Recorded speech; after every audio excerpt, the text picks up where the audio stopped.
Hello and welcome to another episode of Work 2.0, the podcast. I'm your host, Rachel Wells, and this is where we talk about AI, power, and the future of work. Today's guest is you might have come across his name quite a bit when it comes to future of work commentary, leadership, workforce transformation, HR, and human experience at work. His name is Josh Bersin. He's known for the Josh Bersin Company. He's a leading HR analyst and a leading figure when it comes to all things future of work, leadership, and workplace transformation. I'm delighted to have Josh join me on Work 2.0, the podcast today, as we explore how HR and the workforce could evolve and completely radically transform by the year 2030. 2030, Josh, that's literally 4 years from now. Mhm. How are you feeling about that year? Optimistic? It's just far enough out there that we don't have to worry about it too much, but we can think about it. Yes, for sure. I'm there's many things to be worried about, but I'm a very positive person, and the reason I am positive is because I spend my time with HR people all the time, and they're positive. Yes, yes. And I think HR honestly has been given a bad rep. Like when we think about HR, we often associate it with, a part of the organization that works against people as opposed to working with people. What you're proposing and your vision, what's your vision? How do you see HR by the year 2030? Well, yeah, I mean, there's a history of HR, of course, that maybe deserves a little bit of the bad rap, which is as the policy police or the administration function or the compliance function or the people that, decide how much money you're going to make and so forth. Um, so there's still some companies that operate that way, but the real future of HR is what I call enabling dynamic uh, enablement for growth of the entire company. Because really, even with AI and all the promises that we've been given around AI, companies grow because of the people, because of the ideas, because of the innovation, because of the solutions, because of the customer service, because of the retail experience, all that stuff. The people part of the company are really the drivers of innovation and growth, and the HR department should be the enabler of that. So in some Mhm. ways, I know this because I talk to so many HR people. The ultimate effect of all of that administrative and bureaucracy stuff is enabling the company to grow. And if the HR department is not doing that, then they're not doing their job, and they may be in a compliance, situation. Um, and the complexities of that are very, very broad because we study HR, and there are 95 disciplines within HR, Wow. and human beings are infinitely complicated, and every company has a different culture. So what we really see happening over the next 4 years is a lot of the paperwork and administrivia and compliance things that HR people spend a lot of time on, and that's 60-70% of people's in HR's time, is going to get automated, and we're going to get better data, and we're going to have better technology to facilitate the growth opportunities for each individual and for the company as a whole. There's this two sides to it. The first is the company growth, but the second is the individual's growth, because Mm. this idea of churning through people to grow doesn't work in this kind of economy we're in. Well, let's explore that a bit further. You mentioned in your advisory firm, your latest report predicts that HR departments will shrink by 30 to 50% by the year 2030. But you mentioned that this is most likely because of AI, with super agents that will handle this administrative load, the administrative part of talent management, rewards, and benefits, and the employee experience end to end. At the same time, the strategic proportion of HR work will expand from 30% to 75%. Explain that balance. How does that work? Sure. I mean, if you really look inside most companies, even small ones, there's a whole bunch of siloed bureaucratic things that have to get done. You got to hire people, you've got to source people, you've got to interview people, you've got to onboard people, you've got to pay them, you've got to get benefits in place, you have to give them development, you have to give them an opportunity to grow, you have to figure out when to promote them, you have to give them performance appraisals. Every one of those things is a little bit of a bureaucratic thing. And if you don't have good technology, you're doing it by hand, or you're doing it in Excel, and you're creating paperwork and you're storing it in some system, And the next thing you know, half the people in HR are just dealing with stuff that really isn't that strategic. So if you start wiping out a lot of that bureaucracy with AI, which we know we can do because it's happening right now, and I could go through all of the use cases, then all of a sudden, a lot of the staff or headcount in HR is, quote, not needed. Now, I'm not saying they're going to get laid off, because there's plenty of value creation things to do too that maybe don't get done when you're too busy doing bureaucratic work. And the typical way this happens is the HR department has these service centers, and then there are roles called business partners, and the business partner is supposed to be your local HR person that you go to for strategic issues like, underperformance or growth or an opportunity of some kind. But if the business partner is spending all their time, doing paperwork and running spreadsheets and trying to get data, they're not able to help you. So, the DNA of most HR people is they want to be more consultative, but they can't. They're stuck. So, so we're all stuck in this molasses of old technology. And I'm not saying it's going to go away in 4 years, but it's going to get a lot better. I mean, this is a step change improvement, because all of the technology in HR in the past has been record keeping. I mean, even Workday and SAP and Oracle and some of the most advanced HR platforms, or UKG, the scheduling systems, they're mostly transactional record keeping platforms that allow employees to do transactions on their own. Once we get AI in there, the AI is intelligent and sees patterns and can personalize experience for employees for development or growth or training, whatever it may be. The HR people are going to get freed up. So the next couple of years is a lot of reinvention of what HR does. Just in the learning and development space alone, which is a $400 billion market, I would guess that 60 to 70% of the people in training departments are authoring content, posting courses into a learning management system, translating things to multiple languages, creating graphics, doing the kind of stuff that AI is really good at. I mean, AI is really good at all of that. So you go through all of that mechanical work of building training programs and then trying to get people to take them and trying to see if they like them and trying to measure the impact of them. And you develop it dynamically with AI. And all of a sudden, the 300 or 400 people in the training department, 100 of them don't have to do that manual stuff. They can go out there and work with the business and find ways to coach managers or leaders or identify other business problems. So some companies, the HR department will be smaller, and then in other companies, it'll be more strategic. And it all takes time, and different companies move at different rates of speed. But it's definitely going in that direction. Do you think then, so let me get this right, with the 30 to 50% that could potentially, be laid off, do you think, how does that balance out? Would they find? Well, I don't want to say laid off. So because I've been doing this for a long time. So if you're an interview scheduler, there's a job in HR called interview scheduler. And what you do is, if you're a high volume hiring company, you're literally looking at candidates and you're scheduling interviews for hiring managers. And so you're going back, that's not a lot of fun. That's an admin job that used to be, it's like an executive secretary, but a little bit less interesting. A lot less interesting. So that gets automated. So this person who's been doing this, likes talking to people, likes helping people, wants to do more things with the HR department. Now could be a coach. They could do interviews themselves. They could talk to hiring managers. So, I mean, maybe some companies will say, okay, we're getting rid of all these people, but I think most people will find that what those people now do is train and monitor and manage the AI agents to do a better and better job, because the agents don't train themselves. I mean, the interesting thing about AI, I think we've been led to believe from the vendors that it's, highly super intelligent. It's really not. It only does what you've trained it to do.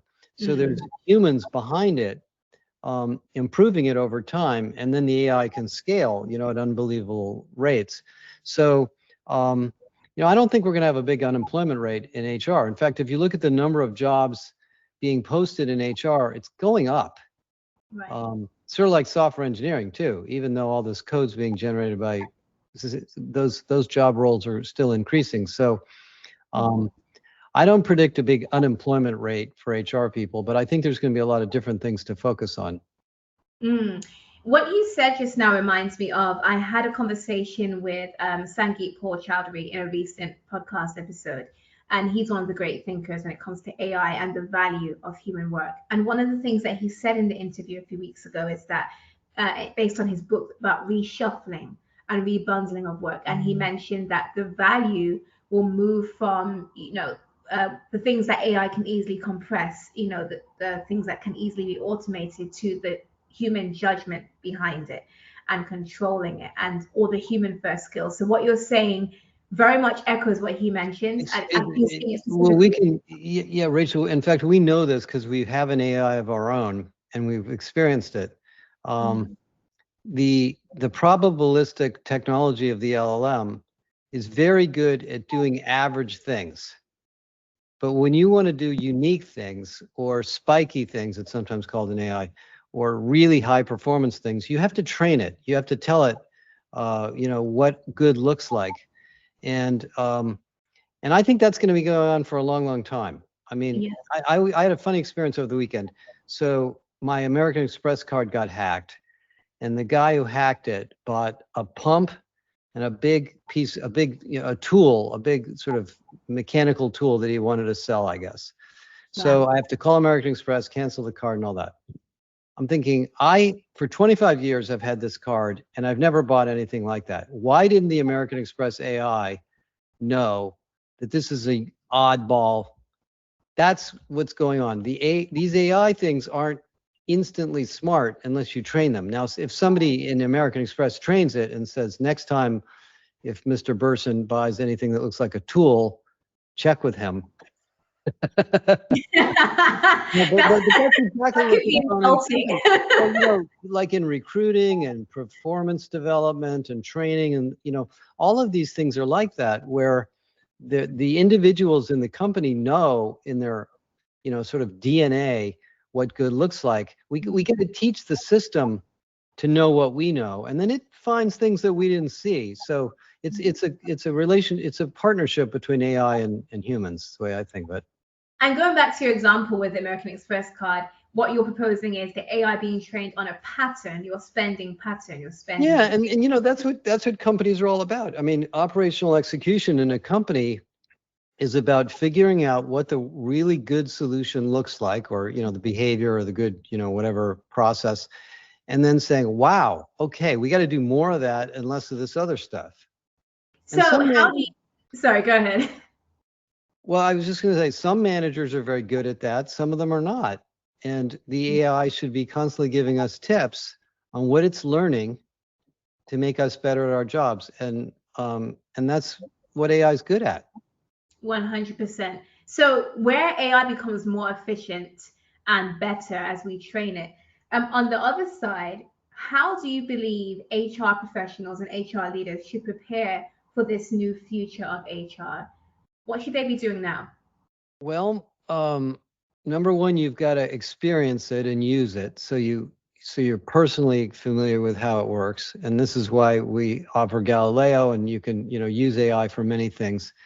And so it's sort of like learning how to use your PC or Excel or any tool. If you've never used it, you don't really know what it's capable of doing. But then the second thing is to take a business lens to the problems and look at all the things you're doing and spending your time on as an individual or as a team, and say, now that we know what AI is capable of, do we really need to do this anymore? Or can we stop doing that? And many of these transformational projects are reinventions of the process, not automations of the work we're doing today. Because sometimes we're doing work today that we don't need to do at all. Right. So making it easier is actually not going to make it that much better, because it's a step that could be eliminated.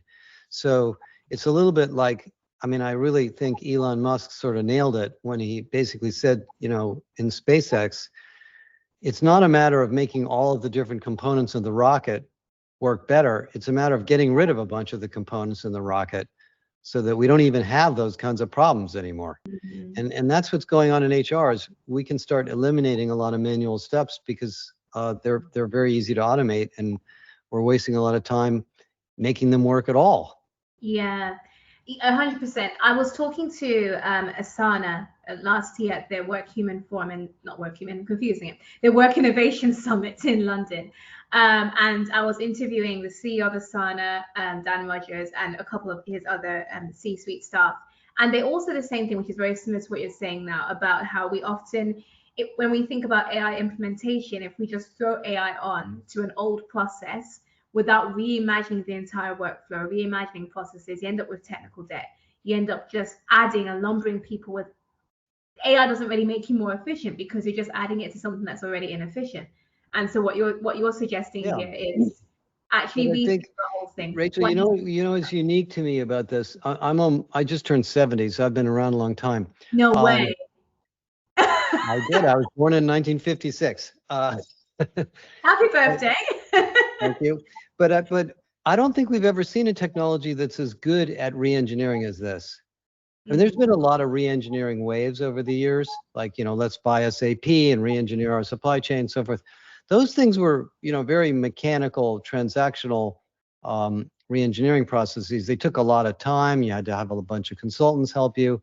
Yeah. This one is very easy. This one's much easier. So, you know, if you think about in recruiting, for example, or learning and development, where there's probably like 40 steps to recruiting somebody, and there's a whole bunch of steps to training people. You just look at those steps on a whiteboard, and you know a little bit about AI. Most companies can say, let's get rid of this, let's get rid of this, let's get rid of this.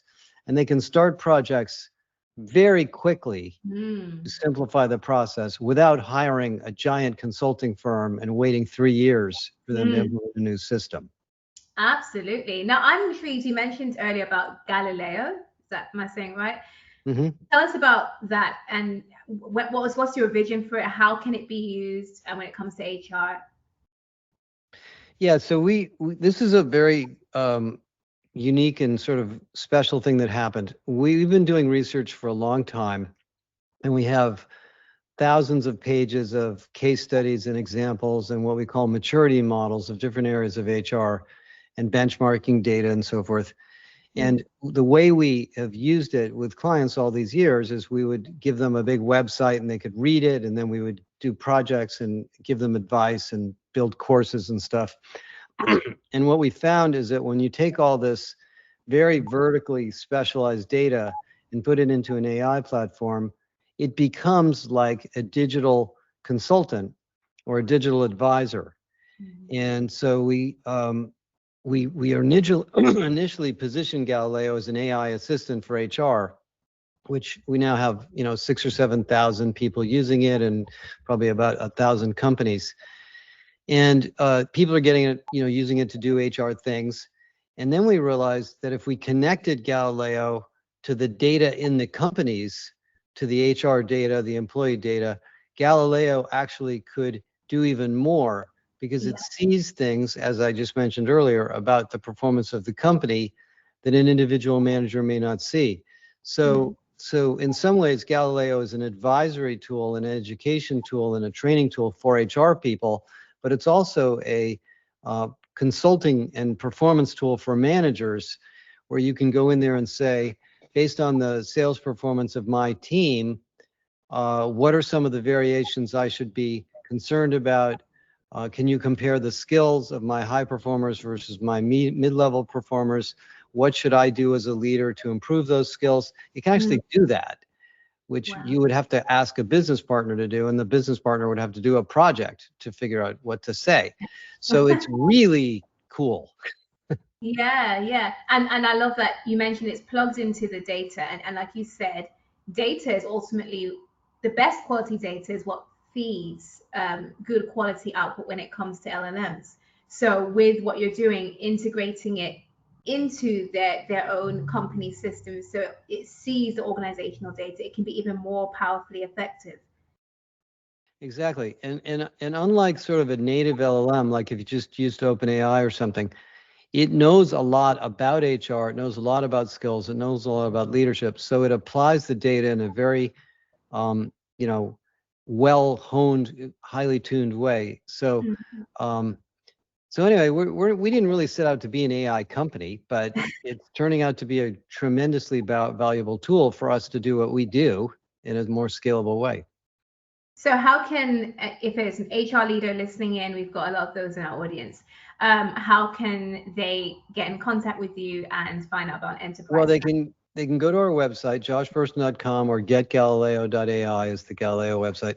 You can get Galileo for $79. It's really inexpensive, and you get access to all of our research and all of our education, our entire academy. We have a certification program now for HR people.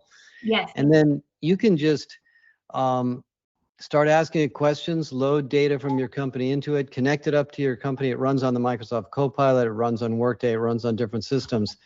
And you can experience what AI and HR 2030 is going to be like. I mean, a lot of our clients are not even sure what they're going to do with it yet. And then they start using it and they say, wow, what about this? What about that? And it's an incredibly useful tool for anybody in HR, including technologists. I mean, a lot of the things that happen in HR have to do with what tools should we buy, how should we interpret this data, what's the best way to understand employee sentiment. All of these vague questions, it's really good at, because we've got 30 years of research in there and hundreds of case studies. You could even say to it, you know, I'm a retailer. Can you give me an example of what Walmart or Target or, you know, Dick's Sporting Goods would do? And it knows those companies and it knows what they do because we've done case studies on them, and it'll tell you some of the things that they've done that you can learn from. Wow, that's incredible. The highly specific, this is a perfect example of using AI to target a very specific problem, applied AI, and actually enable large scale transformation. Thank you so much, Josh, for your time on Work 2.0, the podcast, for your time on this show. It was a really great conversation with you today. And for those of you who are watching or listening in, wherever you are, Spotify, Apple Podcasts, YouTube, or Substack, thank you for joining us for today's episode. Feel free to like this episode, share it with your coworkers, comment and rate this Work 2.0, the podcast, so we can get this out to more people. And I will see you in next week's episode of Work 2.0, the podcast.